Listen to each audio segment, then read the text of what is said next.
ഇന്ന് പൗർണമി ആയതുകൊണ്ട് തന്നെ ഗിരിവലം വെക്കാൻ നല്ല തിരക്കുണ്ട്. അതുകൊണ്ട് തന്നെ സമയം കളയാതെ ഞങ്ങൾ റൂമിൽ നിന്നിറങ്ങി അമ്പലത്തിന്റെ അവിടേക്ക് നടന്നു. അമ്പലത്തിന്റെ ഫ്രണ്ടിലെത്തിയപ്പോഴും നിന്ന് തിരിയാൻ സ്ഥലമില്ലാത്ത അത്രയ്ക്ക് തിരക്കുണ്ട്. നമ്മളിപ്പോൾ നിന്നുകൊണ്ടിരിക്കുന്നത് രാജഗോപുരത്തിന്റെ ഫ്രണ്ടിലാണ്. ഇവിടുന്ന് വേണം നമുക്ക് ഗിരിവലം സ്റ്റാർട്ട് ചെയ്യാൻ. ഗിരിവലം വെക്കുക എന്ന് പറഞ്ഞാൽ ഒരു മലയെ ചുറ്റി വരലാണ്.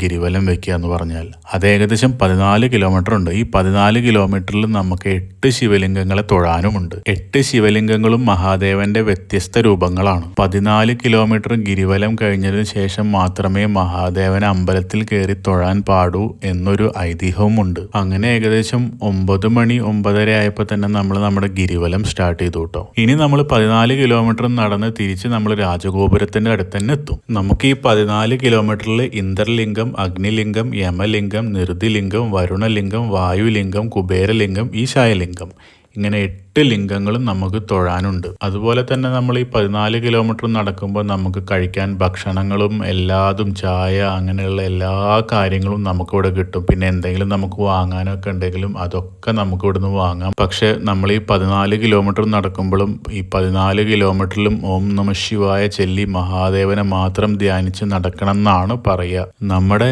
ഈ തിരുവണ്ണാമലയുടെ ഐതിഹ്യം പറയുകയെന്ന് വെച്ചാൽ ബ്രഹ്മാവും വിഷ്ണുവും കൂടി ഞാനാണ് വലിയ ആളെന്നുള്ളൊരു തർക്കം വരും. ആ തർക്കത്തിൽ ഇവരുടെ ഈ തർക്കം തീർക്കാൻ മഹാദേവൻ ഒരു തൂണായി പ്രത്യക്ഷപ്പെടും.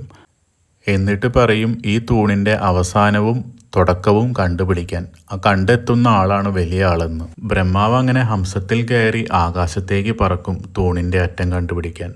മഹാവിഷ്ണു ആണെങ്കിൽ വരാഹരൂപത്തിൽ ഭൂമിയുടെ അടിയിലേക്കും പോകും. അങ്ങനെ 2 പേർക്കും ഈ തൂണിന്റെ അറ്റം കണ്ടുപിടിക്കാനാവില്ല. മഹാവിഷ്ണുവിന് മനസ്സിലാവും ഈ തൂണിന്റെ അറ്റം കണ്ടുപിടിക്കാൻ പറ്റില്ല എന്ന്. ബ്രഹ്മാവാണെങ്കിലോ കൈതപ്പൂവിന്റെ സഹായത്തോടെ മഹാദേവന്റെ അടുത്ത് വന്ന് നുണ പറയും. അങ്ങനെ ബ്രഹ്മാവ് പറഞ്ഞത് നുണയെന്ന് മനസ്സിലായ മഹാദേവൻ ബ്രഹ്മാവിനെ ശപിക്കുകയാണ്. ഭൂമിയിൽ നിന്റെ ഒരു അമ്പലവും ഉണ്ടാവില്ല, ഒന്നും ഉണ്ടാവില്ല എന്ന് പറഞ്ഞിട്ട്. അതുപോലെ തന്നെ നമ്മുടെ കൈതപ്പൂവിനെയും മഹാദേവൻ ശപിക്കും. നിന്നെ ഒരു പൂജയിലും ആചാരത്തിലും എടുക്കില്ല എന്ന് പറഞ്ഞിട്ട്. അങ്ങനെ നമ്മുടെ മഹാദേവൻ സ്വയംഭൂ ആയിട്ട് തിരുവണ്ണാമലയിൽ അവതരിച്ചു എന്നാണ് പറയുന്നത്.